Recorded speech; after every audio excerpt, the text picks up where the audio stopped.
J'avais plus foi en rien. Le développement personnel a changé. The secret to changing your life is always the same.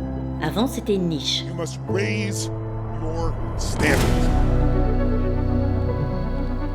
Aujourd'hui, c'est un marché à plusieurs milliards. Un marché mainstream et omniprésent sur les réseaux sociaux. Des vidéos, des interviews, des podcasts. Je me suis pris plutôt la vie de plein fouet au début. Tous te promettent la même chose. Devenir plus riche, plus puissant, une meilleure version de toi-même. En France aujourd'hui, plus d'1 livre sur 3 vendu est un livre de développement personnel. Mais derrière cette industrie de la transformation, un problème grandit. Certains coachs peuvent devenir des gourous. Alors, quelle est la réalité cachée derrière ces contenus, ces séminaires, ces livres à succès? Et si certains n'étaient pas là pour t'aider, mais pour t'apprendre à dépendre d'eux? Parce que le vrai problème du développement personnel, ce n'est pas l'envie d'aller mieux, mais est-ce que ce ne serait pas ceux qui transforment cette envie en machine à cash?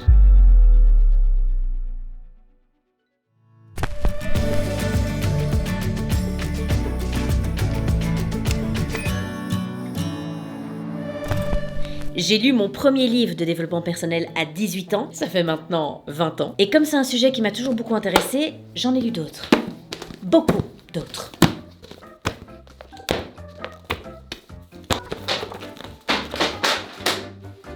Le climax, c'est probablement quand j'ai été suivre un séminaire du plus grand coach en développement personnel du monde, Tony Robbins. C'était en 2018, c'était à Londres.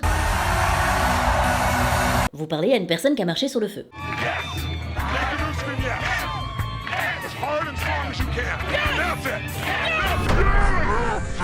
I'm not proud of that. Si vous voulez plus d'infos sur cette expérience, j'en ai fait une vidéo il y a quelques années. Et alors je veux être claire dès le départ. Dans quasiment aucun domaine, on peut tout rejeter en bloc. Le développement personnel, il peut évidemment contenir de vraies clés et des vraies idées qui sont utiles. Mais c'est en me retrouvant dans ce séminaire, au milieu de tous ces gens, que quelque chose m'a dérangé. En observant de l'intérieur les techniques de persuasion, de marketing, de manipulation parfois aussi, sur des personnes qui sont souvent fragiles, en quête de sens, en quête de solutions. Toujours plus de techniques qui poussent à consommer plus. Ce type de contenu de développement personnel, il est maintenant partout, évidemment hyper présent sur l'un des canaux les plus puissants qui soit la vidéo, YouTube, les podcasts, tous les réseaux sociaux. Faites quelque chose de différent les 90 prochains jours par rapport à ce que vous avez fait les 90 derniers jours, comme prendre des livres à lire. Aujourd'hui, on va juste essayer de mieux comprendre les méthodes pour être mieux préparé. On va d'abord essayer de comprendre comment est-ce qu'il nous attire. Et ça commence souvent par une belle histoire. Le premier hameçon qui cloche, c'est leur histoire de vie. When your mom kicked you out with a knife. When she kicked me out, she wasn't gonna stab me and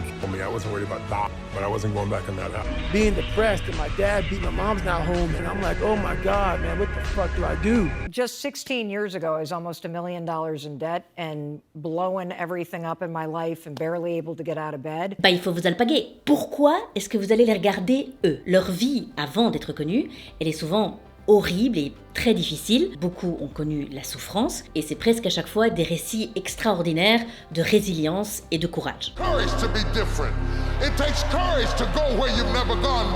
Ces histoires, elles vont automatiquement déclencher de l'empathie et ce fameux levier dans le cerveau. Ils avaient une vie bien plus pourrie que la mienne, mais ils s'en sont quand même sortis. Ça, on aime bien ça. C'est la réassurance existentielle. Deuxième levier qu'on voit assez souvent, ils s'en sont sortis et ils sont devenus riches. J'ai été placé à l'aide sociale à l'enfance à l'âge de 12 ans et grâce à ma détermination et à mon envie de m'en sortir, j'ai créé une entreprise qui est valorisée aujourd'hui plus d'1 milliard de dollars. Marche encore mieux. Tony Robbins, pendant son séminaire, je me souviens que son récit, il cochait toutes les cases. Il activait tous les leviers, le gars. T'étais victime de violence? Lui aussi. I'm so great. Parents absents? Lui aussi. When I say jump, you fucking jump. Tu veux maigrir? I say we do. Lui aussi. Et tout était toujours très rapide dans la résolution du problème. Je me souviens très bien pour la perte de poids. Bon, ça va. Il explique que voilà, il avait une vingtaine d'années, il savait pas trop quoi faire.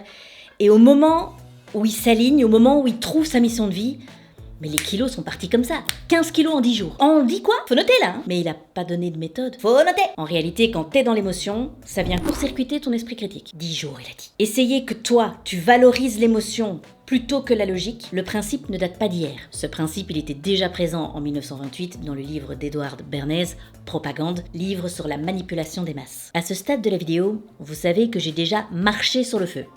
Littéralement. Ça c'est fait. Mais est-ce que vous saviez que j'ai une passion pour les milkshakes vanille. Une passion qui, comme marcher sur le feu, comporte des risques. C'est bourré de sucre. Enfin, comportait des risques. Maintenant c'est fini, je bois les milkshakes au lit sans sucre. Le plaisir sans l'angoisse. Vous versez le sachet dans le shaker, the cutest thing on earth. Et ensuite vous rajoutez 300 ml du lait de votre choix. Fermez bien quand même le couvercle.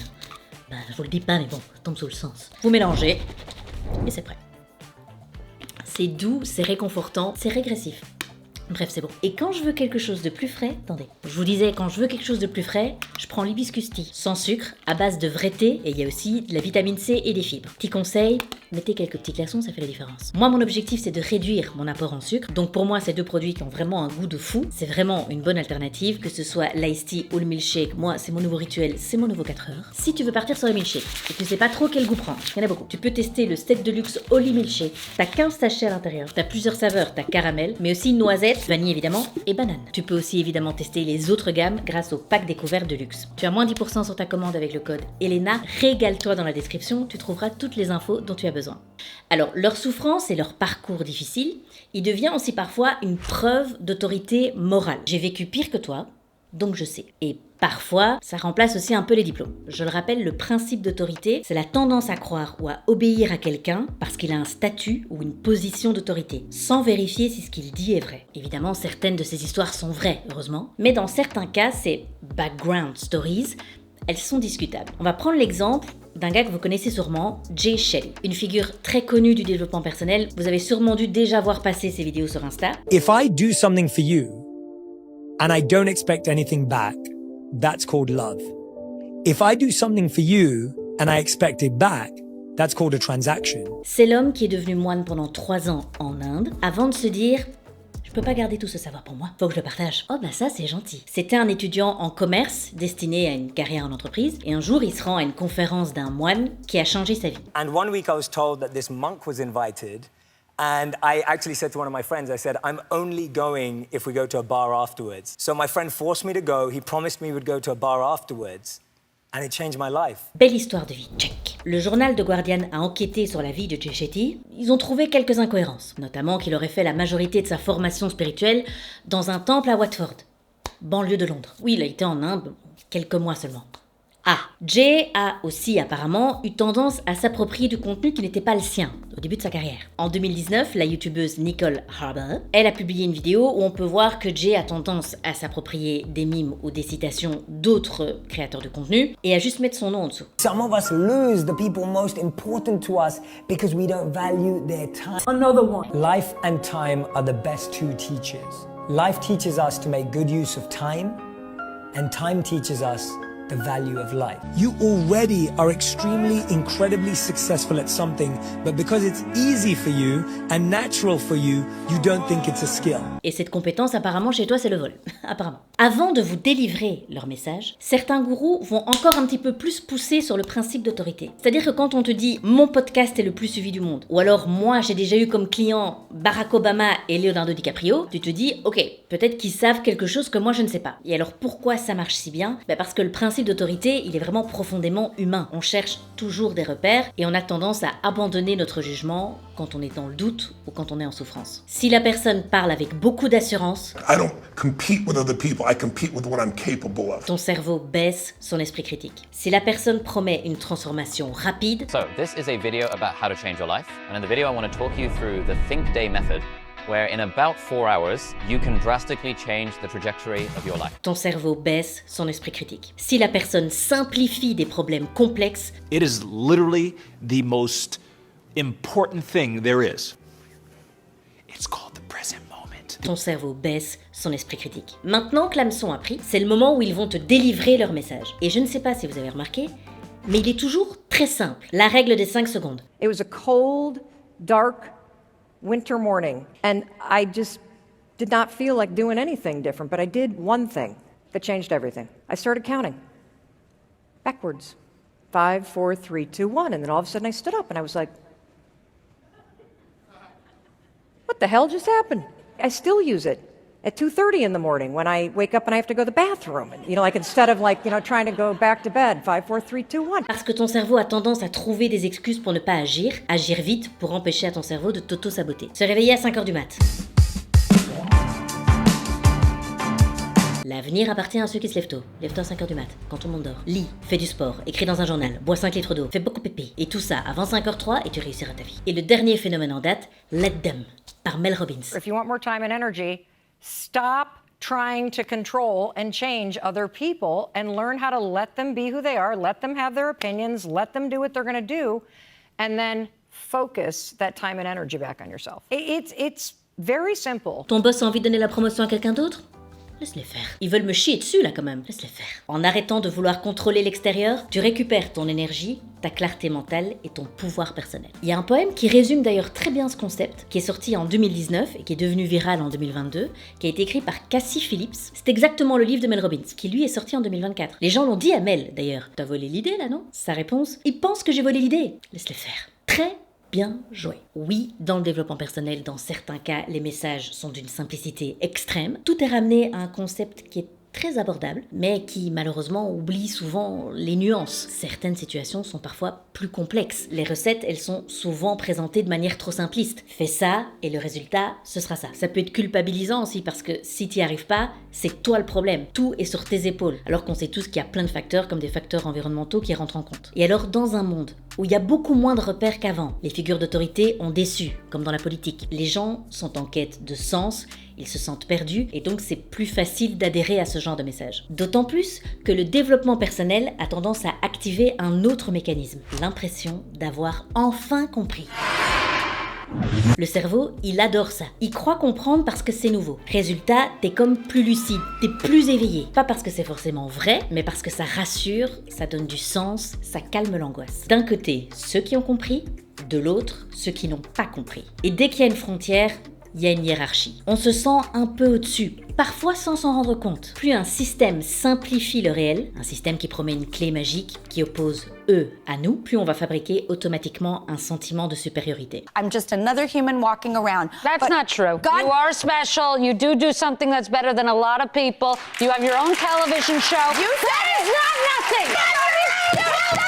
Et alors, pour encore renforcer l'impact du discours, ils vont lui donner aussi une apparence scientifique. On invoque la science. On cite des études. Microplastics are in your balls and I can help. I successfully reduced microplastics in my sperm by 85%. Last year, 2 studies showed microplastics were detected in every single sample from balls and semen. It's crazy. What did you go for as a solution for ice pack on the balls? Yeah, so you can buy these from Amazon. They're like $8, BPA free. No toxins. On explique qu'on travaille avec de grands chercheurs, de grandes universités. Ça, c'est un point qui me tient à cœur dans la vidéo. Attention aux études manipulées, aux stats de ouf que vous voyez sur les réseaux sociaux. On va prendre un chiffre qui a beaucoup tourné sur les réseaux. Entre 85 et 91% des choses pour lesquelles on stresse n'arrivent jamais. 9 trucs sur 10 pour lesquels tu dors pas la nuit ne vont jamais se produire. Cette info, elle a circulé partout. 99%, il y a peut-être un emballement là, monsieur. Cette stat, en tant que personne angoissée, elle est hyper puissante. Pourquoi on s'emmerde, il n'y a rien qui va se produire. Et là, je me suis dit, je vais aller faire quelque chose que peu de gens font. Je suis allée chercher la source de cette information. D'abord, j'ai mis un peu de temps avant de trouver une source, parce que même si tous ces posts mettent bien en avant les études scientifiques, la science, les études,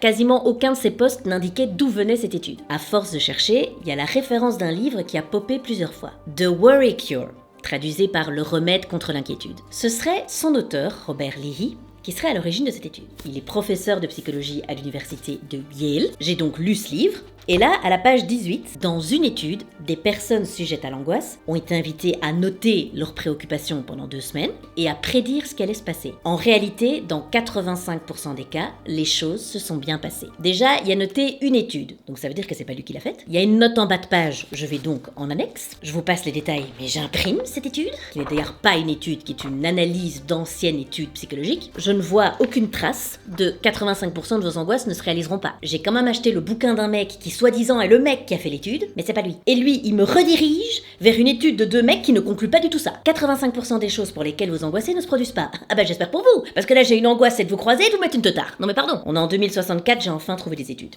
Il y en a 2. Une faite en 2016, l'autre faite en 2020. La grande majorité des inquiétudes ne se réalisent pas, entre 85 et 91% selon les échantillons. Première étude réalisée sur 29 personnes, Deuxième étude réalisée sur 51 personnes. Premièrement, petit échantillon, mais surtout échantillon très spécifique. C'était que des étudiants, et tous ces étudiants, ils avaient été diagnostiqués avec un trouble psychique. Ils avaient tous un trouble d'anxiété généralisée. On n'a pas de données sur des personnes qui ont 30 ans, 40 ans, 50 ans. On n'a pas de données de personnes qui viennent d'autres pays. On n'a pas de données de personnes qui n'ont pas de trouble anxieux. Donc on ne peut pas en faire une vérité universelle. Bah oui, moi je l'aimais bien aussi cette étude. Sur le site de Tony Robbins par exemple, il parle de son séminaire Date with Destiny. You thought it was the end. It's just a new chapter. On peut lire qu'une étude publiée en 2022, menée par des chercheurs liés à Stanford, aurait montré des résultats spectaculaires. Ce séminaire ferait disparaître la dépression chez 100% des participants. Les gars, même ChatGPT aurait pas osé mettre 100%. Ce séminaire fait diminuer la solitude, la tristesse, la colère, le stress et l'anxiété de 70%. L'étude a été réalisée sur 23 personnes. Et surtout, elle a été très critiquée. Erreurs de méthodologie, données incohérentes, une qualité scientifique qui est très en dessous des standards attendus pour Stanford. Autre détail, le laboratoire qui a fait l'étude, il a été financé par Tony Robbins. Mais voilà, ça fait 4 ans et l'étude, elle est toujours disponible sur son site aujourd'hui. Il y a une offre de ce type de contenu aujourd'hui sur les réseaux sociaux qui est gigantesque. Et souvent, ceux qui tirent le mieux leur épingle du jeu, ce sont ceux qui jouent à merveille avec le lien parasocial. Vous et moi, là, c'est ce qu'on expérimente. Moi, je ne vous connais pas. Évidemment, dans nos métiers, un appel à l'action. On vous demande de vous abonner, on vous demande de commenter. C'est important pour nos chaînes et ça fait partie du jeu quelque part. Ici, l'idée, c'est un petit peu de capter quand est-ce qu'on passe dans les extrêmes. On va le voir maintenant à travers un cas concret. Mel Robbins, podcast numéro 1 dans le monde sur Apple Podcast, nommée en 2026 dans la catégorie du meilleur podcast au Golden Globe, elle s'est très vite imposée dans le milieu parce qu'elle a aussi un ton très réconfortant. I love you. That I love you. I love you. I love you for listening to this and I believe in you. Avant même de commencer son podcast, il y a une longue mise en confiance de plusieurs minutes avant de délivrer le message. It's always such an honor to spend time with you and to be together. Là, ça fait 4 minutes que le podcast a commencé, on est que sur du léchage de cul. Bon, évidemment, pour vendre son livre, ses formations, etc., elle va pas vous cracher à la gueule, évidemment. Mais ici, c'est un bon exemple, je trouve, parce que les techniques sont vraiment poussées à l'extrême. Évidemment, le fait que le développement personnel a explosé, c'est aussi symptomatique de notre société. Elle est plus stressante, on manque de psy aussi, donc il y a certains coachs qui peuvent remplir ce rôle. Quand il y a un besoin qui existe, ça veut pas dire qu'il faut pas y répondre, mais je pense qu'il faut y répondre dans un cadre correct, ce qui est parfois le cas d'ailleurs, hein. Mais évidemment, toujours en gardant en tête qu'il faut parfois pas que traiter le symptôme, mais aller à la cause et peut-être commencer à doucement faire changer les sociétés. Ne mettons pas tout le monde dans le même sac, restons juste alertes et prudents. Parce que oui, souvent, il y a quelque chose à vendre. Très peu de gens se sont retrouvés en difficulté financière extrême parce que t'as acheté un bouquin, on est d'accord, mais souvent ça peut être des points d'entrée pour des services qui sont plus chers. Je reviens au séminaire à Londres où j'étais en 2018, qui a coûté, je pense à l'époque déjà 2500 €. Là-bas, je me suis rendu compte qu'il y avait des gens, c'était la 4e, la 5e fois qu'ils venaient. Et puis l'apogée de tout ça, le moment où tu te dis vraiment, ok, là on profite de la faiblesse des gens, je m'en souviens, c'était après un atelier méditation. Déjà, 13 000 personnes qui méditent en même temps, c'est quelque chose. From the gut, out the nose.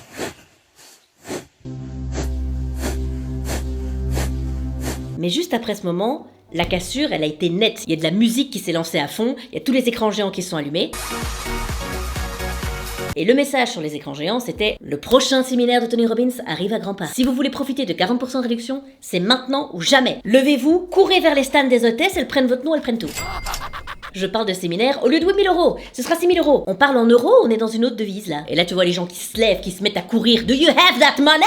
Tout à la fin, il faut un mini rappel. Ne vous endettez pas, hein. Well, it's too late for that.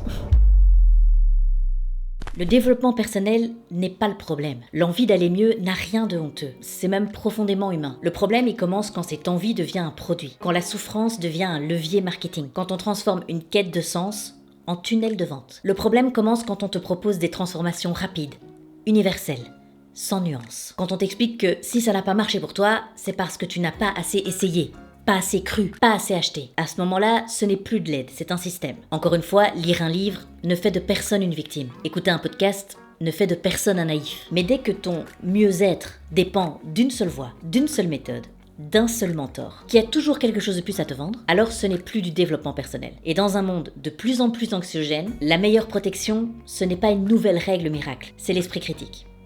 Toujours. Merci à tous d'avoir suivi cette vidéo, elle me tient particulièrement à cœur, vous l'avez compris. Si ça vous a plu, n'hésitez pas à liker, à commenter. Suis-je un gourou? Oh my god. Merci encore à Oli d'avoir rendu cette vidéo possible. Tu as moins 10% sur ta commande avec le code Elena. Les milkshakes sans culpabilité t'attendent dans la description. N'hésite pas à aller jeter un œil. Je vous retrouve dans 2 semaines pour une toute nouvelle vidéo. À très vite. Ciao.